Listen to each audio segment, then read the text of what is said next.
in deinem Zuhause? Naja, mit 12 habe ich nicht angefangen zu sammeln, aber ich hatte natürlich schon mit 12 Jahren eine tolle Geige, damals vom Bundespräsidenten Richard von Weizsäcker zur Verfügung gestellt. Eine 1718er Stradivari, die ich viele, viele Jahre sehr gerne gespielt habe. Das mit dem Sammeln, da gehört natürlich auch ein bisschen Budget dazu. Das kam erst viel, viel später. Also ich habe das große Glück gehabt, vor 12 Jahren mir selber eine Stradivari leisten zu können, habe die für einen sehr, sehr guten Preis noch bekommen und habe natürlich in den letzten 12, 13 Jahren das ein oder andere Instrument noch als Investition gekauft. Mittlerweile müssten es 6 sehr hochwertige Instrumente sein. Wahnsinn, ja, die sind natürlich auch ganz schön was wert. Und ich weiß, beim letzten Mal, als wir uns getroffen haben, da warst du gerade gestürzt und hast selber eine Geige beschädigt mit diesem Sturz. Ist das so lange her? So lange ist das schon her. Und danach ist dir passiert, dass bei einer Fernsehaufnahme Wasser über eine gelaufen stimmt. ist. Das hat aber nicht so große Auswirkungen gehabt. Das war auch nicht mein Fehler. Also beides waren nicht etwas, was ich verschuldet habe. Das erste Mal habe ich sicherlich auch in der letzten Sendung, lang ist's her, erzählt, bin ich halt die Treppe runtergefallen, ausgerutscht und hat leider Gottes eine sehr schöne Jean-Baptiste Guadagnini aus Turin erwischt, die allerdings sehr, sehr gut wieder restauriert worden ist. Hab das Instrument im Nachhinein allerdings verkauft. Ja, im Endeffekt sind solche Situationen natürlich nie angenehm, gerade wenn du mit einem Instrument viele, viele Jahre zusammen bist und viel Zeit damit verbringst, dann tut das natürlich doppelt und dreifach weh. Das hast du jetzt sehr schön gesagt, wenn du mit einem Instrument viele Jahre zusammen bist. Das ist wie so eine Beziehung. Schön, dass du da bist. Ich freue mich auf die kommende Stunde. Woman, I can hardly express my mixed emotions at my thoughtlessness.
Großartiger Titel, Woman, John Lennon und Yoko Ono mit diesem Klassiker aus den 80ern hier auf Bayern 1.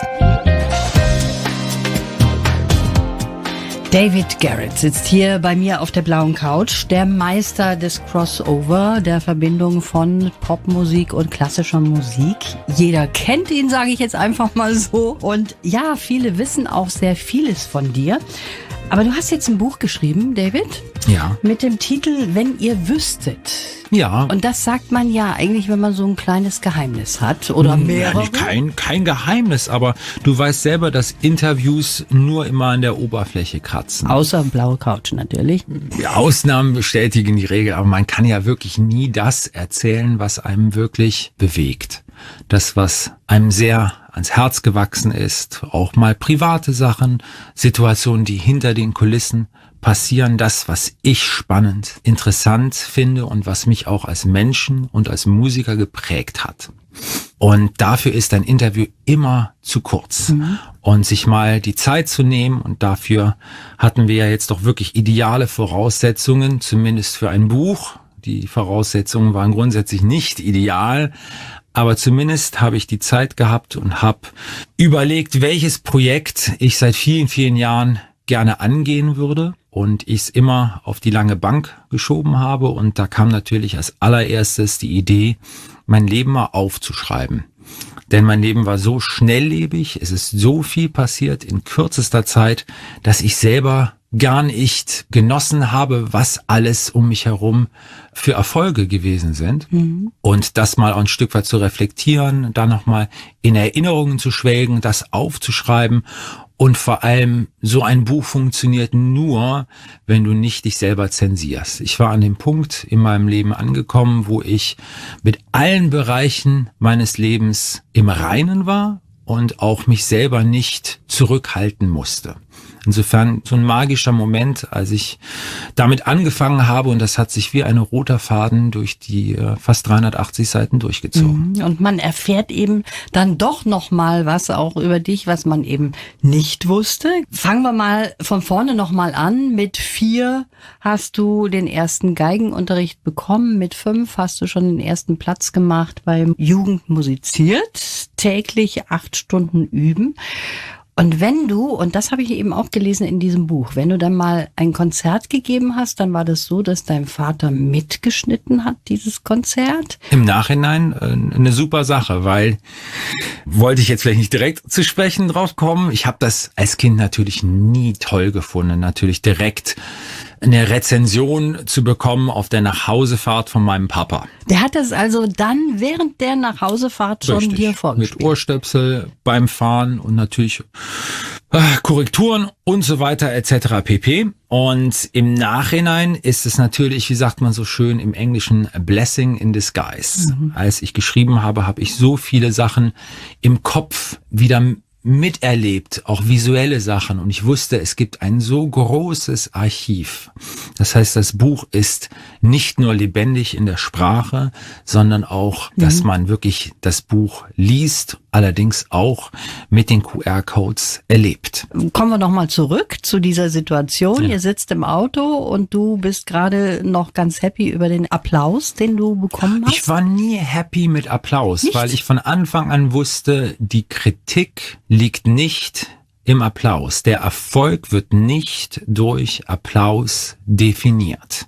Zumindest bei mir nicht. Der Erfolg wurde definiert durch den Anspruch meiner Lehrer, meines Vaters, und egal wie lange der Applaus, ob Standing Ovation waren, wenn mein Vater nicht zufrieden war mit der Leistung, und er konnte sie natürlich gut einschätzen, weil er auch wusste, wie ich es zu Hause gespielt habe, dann war das Konzert nicht erfolgreich. Das finde ich ziemlich hart, wenn du das so sagst. Ist, glaube ich, normal in dem Bereich. Ich habe es auch nirgendwo anders in meinem Umfeld anders mitbekommen. Du hattest schon so ein bisschen Trouble mit deinem Vater eine Zeit lang, bist dann auch nach New York gegangen, schon mit 20, aber ihr habt wieder zusammengefunden, oder? Ja, natürlich. Familie bleibt Familie. Es war sicherlich nicht immer einfach, das kann man sich vorstellen, gerade wenn man so früh einen Job ausübt. Ich glaube, dass es unnatürlich ist, professionell zu arbeiten in so frühen Jahren. Das fühlt man auch als Kind. Man wehrt sich vielleicht hier und da ein Stück weit dagegen. Das ist aber auch, wie gesagt, in so einer Situation völlig normal. Kenne ich auch von Kollegen nicht anders. Jetzt haben wir eine sehr komische Zeit hinter uns. Ich hoffe, dass wir sie bald ganz hinter uns haben, nämlich mit Corona. Insbesondere für die Künstler natürlich sehr schwierig, weil sie nicht auf der Bühne stehen konnten. Wie hast du das gesehen oder diese Zeit erlebt? Ich bin nie eine Bühnensau gewesen. Für mich liegt die Schönheit in der Musik. Das kann ich auch für mich alleine machen. Natürlich vermisse ich den Zusammenhalt, das Musizieren mit einem tollen Orchester, tollen Partnern, tollen Dirigenten meiner Band. Das sind Sachen, die ich sehr vermisse, die soziale und musikalische Interaktion. Das Konzertspielen selber ist natürlich auch traumhaft schön, aber wenn ich auf die Bühne gehe, spiele ich Musik für den Komponisten bei Klassik. Und ich spiele Musik, wenn es meine Arrangements sind, für mich und für die Qualität und für die Aussage. Zweitrangig kommt dann natürlich das Publikum mit. Aber ich kann dir etwas ganz Wichtiges sagen. Wenn du fürs Publikum spielst, ist das immer falsch. Das Publikum will einen intimen Moment, einen emotionalen, intimen Moment von dir auf der Bühne erleben. Das verlierst du, wenn du fürs Publikum spielst. Du spielst auf der Bühne, wie du zu Hause spielst. Du spielst für dich und du spielst für die Musik. Und das macht die Magie eines Konzertes aus. Jeder, der auf die Bühne geht und meint, das Publikum beeindrucken zu müssen, der ist auf dem Holzweg. Das ist sehr spannend, wie du das so beschreibst. Schön, dass du heute da bist. David Garrett hier auf der blauen Couch. I was so unprepared. Forgive me if I stop and stare. Like my first long affair. I was here and you were there.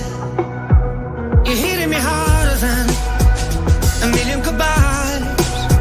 And this isn't a heart attack, but I feel it inside, like a shot straight to my heart. Adrenaline, adrenaline, like a flashbang in the dark. Adrenaline, adrenaline, I take just one look at you, and I think I'm bulletproof. When you hold me in your arms. Adrenaline, adrenaline, it's all the blood and colored lines. Two bodies moving, but just one mind. You cut me open from inside out. You lift me up and knock me down. You're hitting me harder than a million goodbyes. And this isn't a heart attack, but I feel it inside, like a shot straight to my heart. Adrenaline, adrenaline, like a flashbang in the dark. Adrenaline, adrenaline, I take just one look at you, and I think I'm bulletproof. When you hold me in your arms. Adrenaline, adrenaline,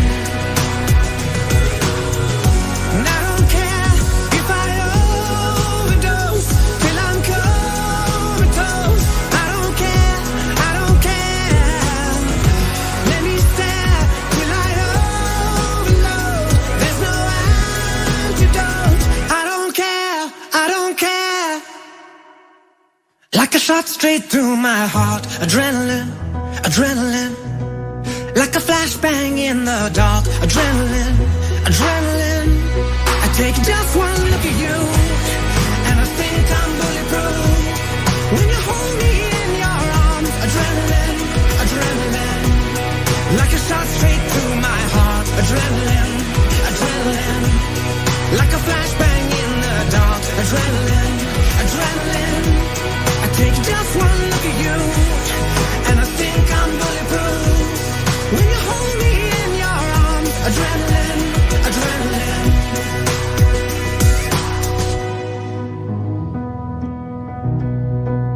Adrenaline. Ja, was Neues von James Blunt hier auf Bayern 1. Und mein Gast heute Abend ist der Geiger David Garrett. David, Du hast ja neben dem Geigenspiel, sage ich jetzt mal, noch andere Begabungen, auch eine ganz besondere, auf die ich jetzt mal ganz kurz kommen möchte. Du hast schon mit 10 es gelernt, alle möglichen Geigen auseinanderzuhalten. Du sagst, die haben für dich sowas wie ein Gesicht und die erkennst du auch wieder. Ja, das stimmt. Also ich habe natürlich auch ein bisschen bedingt durch das Umfeld, in dem ich aufgewachsen bin, sehr früh mit Geigen und Instrumenten zu tun gehabt und habe da eine Leidenschaft entwickelt. Vielleicht kann man es ein bisschen so erklären, dass ich nicht nur Rennfahrer bin, sondern mich auch für den Motor und für alles andere drumherum bei einem Auto interessiere und das für mich eine große Faszination ausmacht. Und diese Synergie, die natürlich da entsteht mit dem Wissen, wie ein Instrument funktioniert, was mit einem Instrument möglich ist, auch was man sich aus einem Instrument wünscht, die kann ich natürlich auch in meine Arbeit einfließen lassen. Für mich ist das sicherlich eine Leidenschaft, die nicht weniger in meinem Herzen schlägt als die Musik selber. Dein Vater hat ein großes Geigenauktionshaus und dadurch bist du auch so schnell eben in diese Richtung gekommen und kannst auch die Geigen so gut schätzen, ne?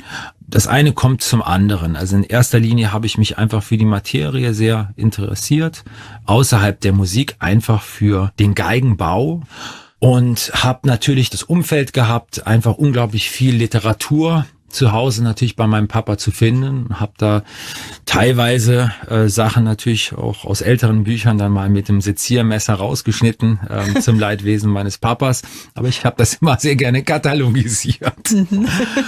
Das mache ich auch heute noch. Ich habe jetzt gerade vor ein paar Tagen das auch zusammen mit der Biografie auch eine Website gemacht, programmiert, nur für Guarneri del Gesù Geigen. Einer der größten Geigenbauer, wenn nicht sogar ein Stück weit größer als Stradivari, was die Tonqualität angeht und was auch die Preise angehen. In welchem Bereich bewegen wir uns da finanziell? In einem sehr, sehr hohen Bereich. Nein, also die teuersten Del Gesùs, die liegen bei 23, 24 Millionen Euro mittlerweile. Das habe ich nicht. Ich könnte mir das auch nicht leisten. Falls jemand zuhört und zu Hause so ein Instrument hat, ich bin interessiert für den richtigen Preis. Okay. Nein, aber witzigerweise habe ich eine sehr schöne Del Gesù heute auch hier dabei. Ich habe ja zu Hause meine wunderschöne Stradivari, aber ich finde dieses Pendant, diesen ganz anderen Toncharakter auch zu erleben, das öffnet einen auch viel musikalisch.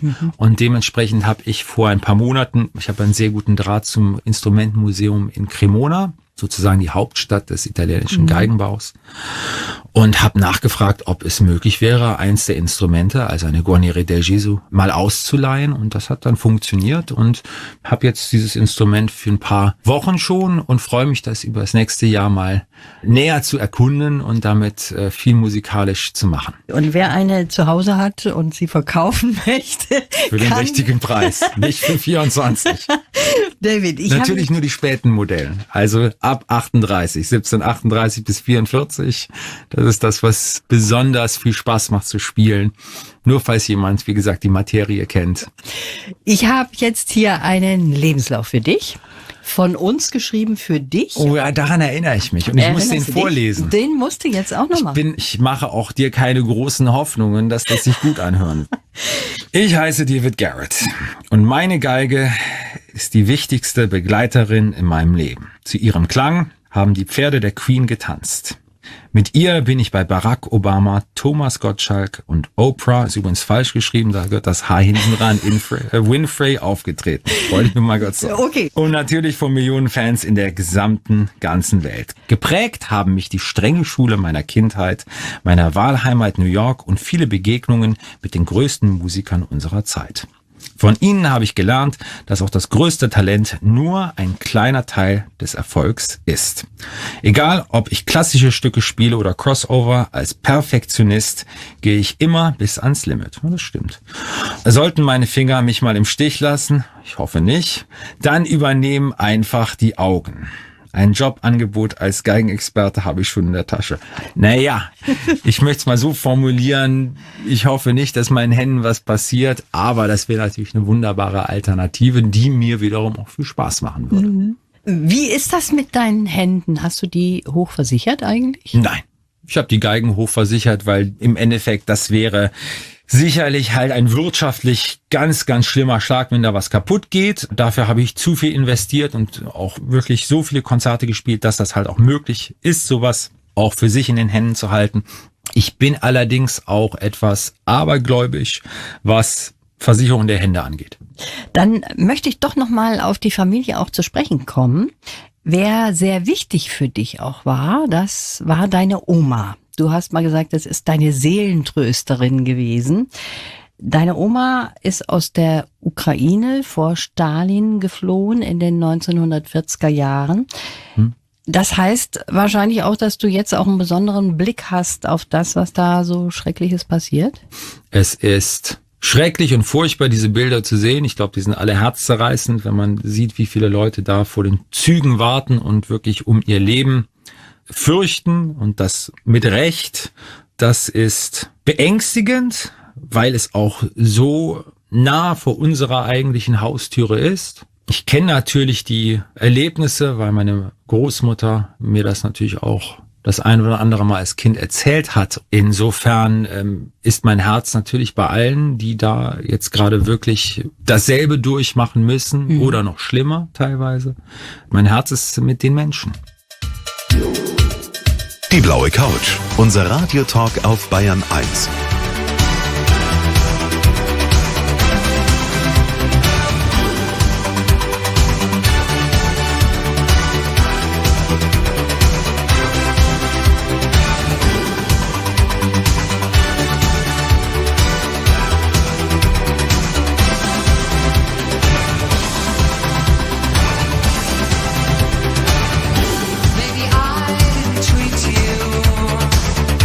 Quite as good as I should.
Für alle, die das Ziel haben, mehr zu erreichen.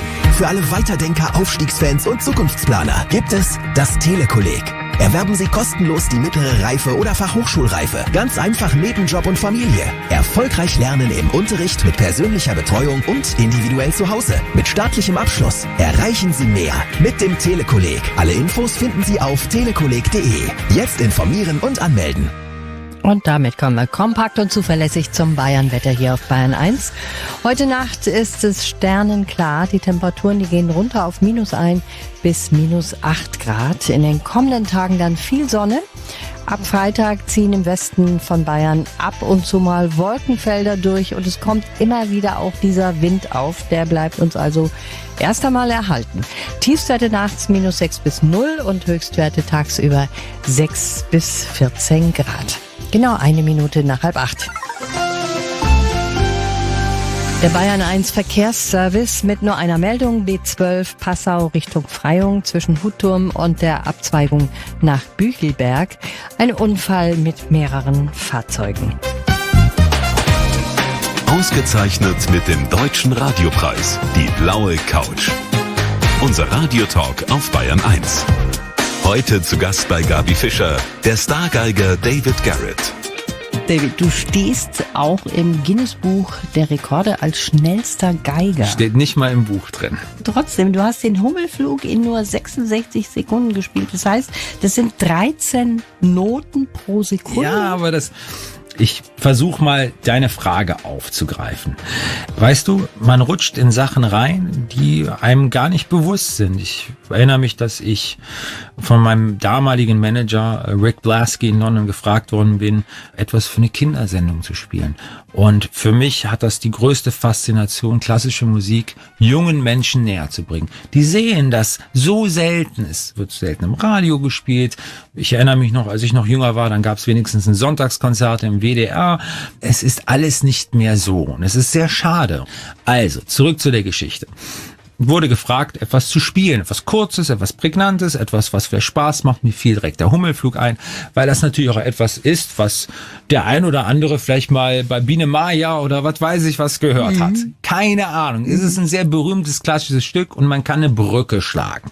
Und dann kam von der Sendung die Anfrage, wie schnell ich das spielen würde. Und da ich nie große Probleme seit dem 12. Lebensjahr mit der technischen Fertigkeit des Instruments hatte, habe ich gefragt, wie schnell braucht ihr es denn? Und dann meinen sie, kriegst du das unter 64 Sekunden hin? Habe ich gefragt, warum 64? Dann meinen sie ja, sie hätten irgendjemanden im Archiv nachgucken lassen. Die schnellste Aufnahme wäre irgendwie 64,12 oder so. Habe ich mich natürlich hingesetzt, habe gesagt, Menschenskinder, probieren kann man es ja. Bring jemand mit einer Stoppuhr hin und der soll sich da hinstellen. Wer steht dann da? Irgendein Typ vom Guinness-Buch der Rekorde. Habe ich meinen Manager angeguckt und habe gesagt, Kollege, wir müssen reden. Nein, ich habe da aber bei mir zu Hause nicht mit der Stoppuhr gearbeitet. Ich habe das langsam geübt, wie mein Lehrer in den USA auch immer gesagt hat, if you want to play fast, practice slow. Und dann hieß es go und dann habe ich einmal mal losgelegt und dann waren wir irgendwie schneller und hip hip hurra, eine große Sache wurde draus, aber nichts wirklich mit dem, was mich geprägt haben. Und darauf wollen wir auch gleich zurückkommen. Ein bisschen Zeit bleibt uns noch.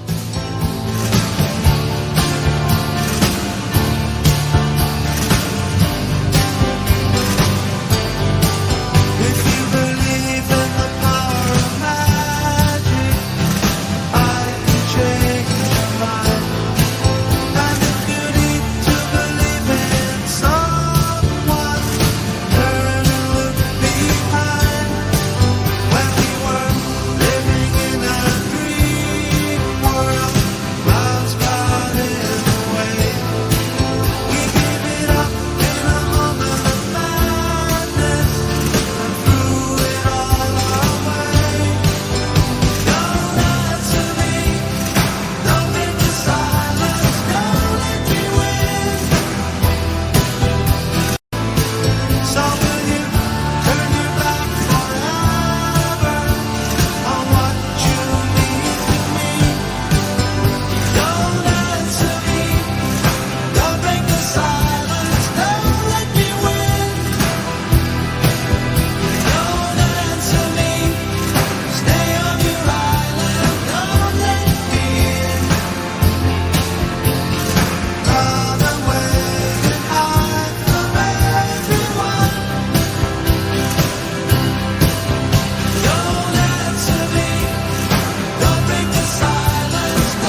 Don't Answer Me, das ist ganz unverkennbar. Der Sound von Alan Parsons Project hier auf Bayern 1.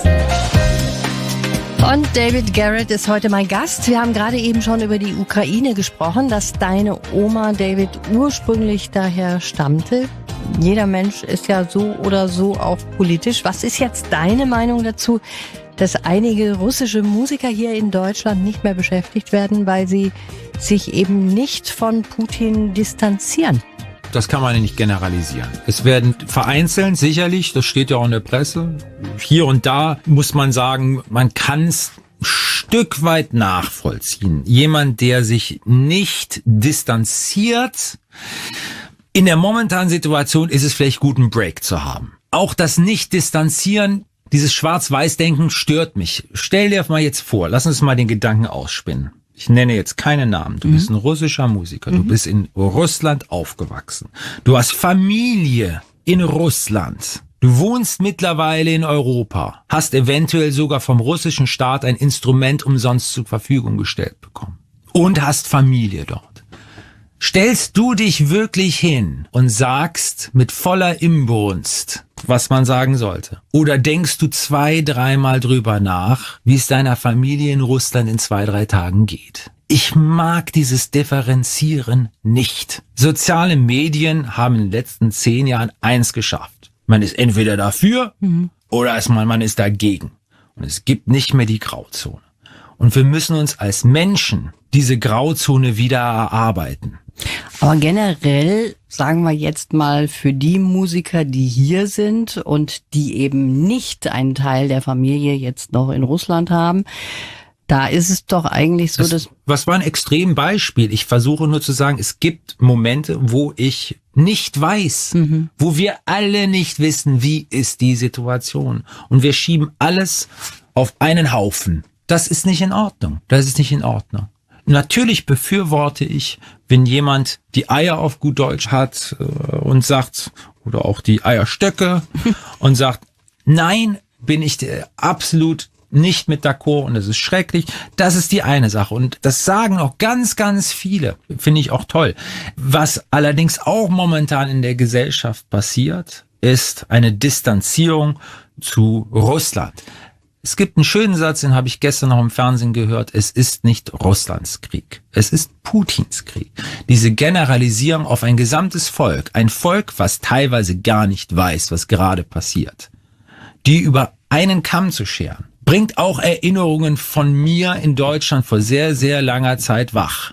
Dürfen wir nicht machen. Wir müssen differenzierter denken. Wir müssen auch manchmal uns in die Situation von Menschen versetzen, wo eventuell Situationen sind, die wir uns nicht vorstellen können. Natürlich ist jetzt momentan die verfahren, auch politisch.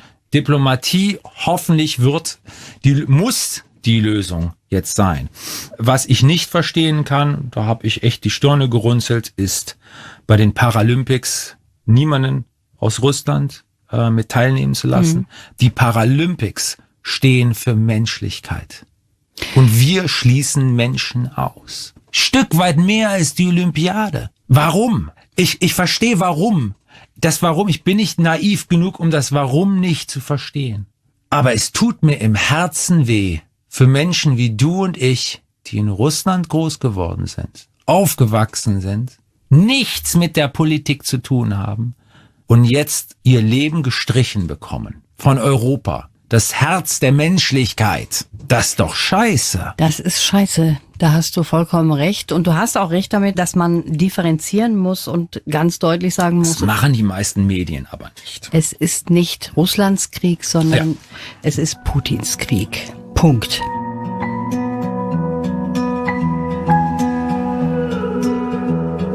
Did you take a wrong turn to pass me by? Or did you mean to walk past and catch my eye? 'Cause you were acting kinda shy. Then I took a chance and asked you out. For a month we circled roundabouts. I was falling faster than the speed of light. So last night when I saw you out in another man's arms, it cut like a knife. Now I'm standing here alone on the street where we first met. I'm falling deeper, trying to get you out of my head. Staring at my phone, hoping someday you'll call it. I only knew I loved you when I watched you go. Looking back, I wonder, did I try enough, or was I petrified to say what was running through my mind? Oh, it ain't easy acting like I'm fine. Yeah, it tears me up, he's holding you tonight. Did I let you pass me by? 'Cause that night when I saw you out in another man's arms, it cut like a knife. Now I'm standing here alone on the street where we first met. I'm falling deeper trying to get you out of my head. Staring at my phone, hoping someday you'll call it. I only knew I loved you when I watched you go. I only knew I loved you when I watched you go.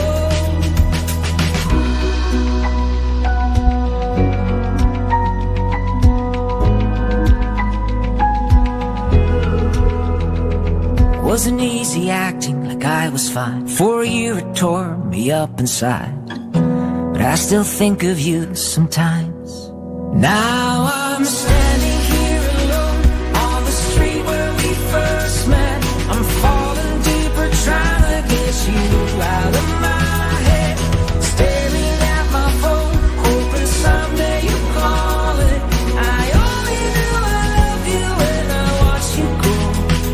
I'm standing here alone on the street where we first met. I'm falling deeper trying to get you out of my head. Staring at my phone, hoping someday you'll call it. I only knew I loved you when I watched you go. I only knew I loved you when I watched you go. Michael Patrick Kelly und Roundabouts.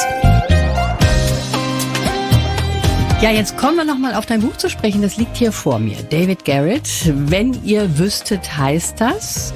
Da steht etwas drin, auch über deine Zeit in New York beispielsweise. Ja. Da bist du ja hingegangen, Mehrere Kapitelchen, als ja. du in so einer kleinen Krise warst. Und diese eine Geschichte fand ich sehr interessant. Du hattest natürlich auch nicht immer viel Geld in der Tasche. Du hattest auch mal gar nichts in der Tasche beispielsweise. Und da ist dir das passiert an einem Geldautomaten. Da hast du eine Amex-Karte gefunden. Ja. Und dann hast du dir gedacht, Mensch, das ist jetzt mal eine Chance, was zu essen, mir davon zu kaufen? Lass mich mal ausholen, das mal ein bisschen, Ja. weil ich bin durch mein Leben unglaublich geradlinig gewandert. Und ich habe in meinem Leben einmal, da erzähle ich auch im Buch, weil ich Münzen sammle, was mitgehen lassen. Und da hat mein Papa mir eine Backpfeife gegeben und bis heute sage ich Dankeschön, Papa, dass du das gemacht hast. Da war ich 7 Jahre alt und die habe ich auch verdient. Das hat mich genordet, dass man sowas nicht macht.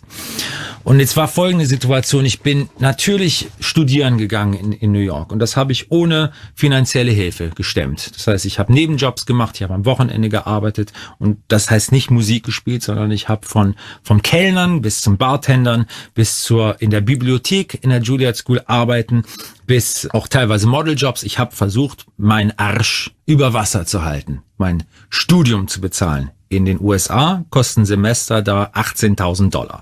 Ist auch nicht wie in Deutschland. Das heißt, du musst richtig gucken, dass du Geld verdienst. Nach dem Studium, nachdem ich 4 Jahre keine Konzerte hatte, steht man als Musiker nicht mit einem Jobangebot da. Das ist nicht, wenn du nach Harvard gehst, kommst du raus und hast direkt 3 Jobangebote. Juilliard School ist die Nummer 1 Musikschule weltweit, aber trotzdem hast du kein Jobangebot. Also was machst du? Du versuchst irgendwie den Kopf über Wasser zu halten und du versuchst irgendwie Konzerte selber zu organisieren. Es ist eine ganz, ganz schwierige Zeit, die ich auch durchlebt habe. Kein Einkommen und natürlich auch den Wunsch in New York bei Freundinnen noch zu bleiben. Und dann kam es einmal zu einer Situation, wo ich hätte abends spielen sollen, privat, in einer kleinen, also so klein war es nicht, aber in der Wohnung am Central Park. Und ich weiß ganz genau, dass es wirklich spitz auf Knopf war, was mein Konto einging. Es wären ein paar $100 reingekommen, manchmal sogar vielleicht 600, 700, 800. Das hätte mich über Wasser gehalten. Und ich habe darauf gebaut, das Geld zu bekommen, irgendwie. Dann fing's an, es war Januar, Februar, fing an zu schneien und ich bin dann nicht mal ein Taxi gekriegt, bin dann zu Fuß hochgegangen zum Central Park und keiner kam. Und es war 8 Uhr, das war Zeit angesetzt, 8 Uhr geht's los, keiner ist da und ich noch so, warten wir. Und irgendwann mal so um 9:30 guckt mich der Daniel Kuhn an und sagt, wir müssen das Konzert verlegen. Und ich hatte damals nicht die Kraft, ihm das zu sagen und habe dann aber den Pianisten Daniel Gotler zur Seite genommen und habe gesagt, hör mal, das ist jetzt richtig beschissen für mich. Morgen ist Miete fällig und ich habe keinen Pfennig auf der Bank.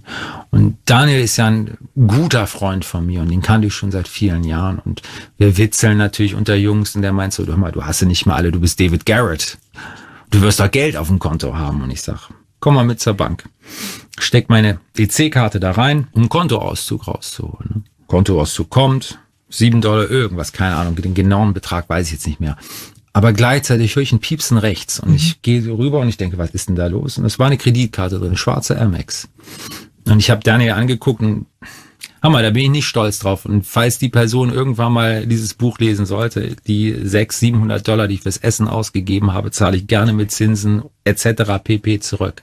Aber in dem Moment mit dem Rücken zur Wand saßen wir beide da und Daniel meinte, hol dir eine Monatskarte für die U-Bahn und kauf ordentlich ein, dass du für einen Monat dich ernähren kannst. Und das habe ich gemacht. Habe die dann in den Briefkasten geschmissen und gut war.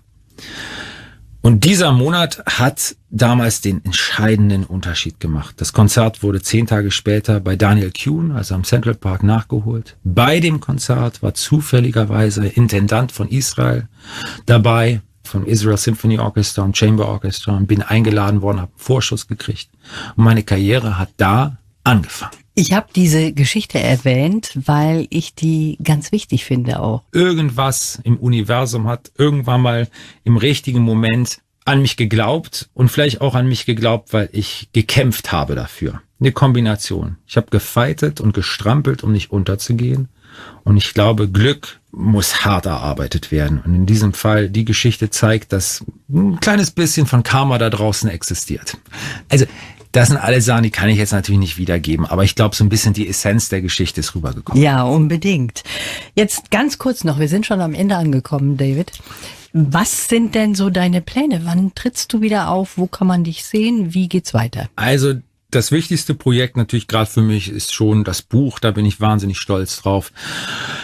Konzerte natürlich, ab Herbst sind wir unterwegs in Deutschland. Wir hatten 3 Jahre Zeit, kreativ aktiv zu sein. Das ist jetzt nicht ein Versprechen, sondern das ist wirklich eine Tatsache, die man normalerweise leicht raushaut. Aber in diesem Fall stimmt sie wirklich. Wir haben geackert und kreativ uns beschäftigt und die Köpfe zusammengetan. Die Tour wird alles in den Schatten stellen, was ich jemals nur geträumt habe, weil wir so viel Zeit hatten. Auch das ist ein Stück weit was Positives, wenn man nicht nur auf der Couch sitzt, sondern wirklich die Zeit nutzt, dran zu arbeiten, dran zu feilen, neue Ideen einzubauen. Insofern freue ich mich, mit meinen Jungs wieder unterwegs zu sein, ab September diesen Jahres. Und wo ich auch sehr froh drüber bin, habe mit der Deutschen Grammophon, also mit meinem ersten Label, gerade eine Klassikeinspielung wieder gemacht und die müsste auch im Herbst diesen Jahres rauskommen. Also wer Musik liebt, kann ja mal kurz reinhören. Das war sehr schön, dass du da warst. Ich wünsche dir alles Gute, David. Dankeschön, ich dir auch. Die blaue Couch.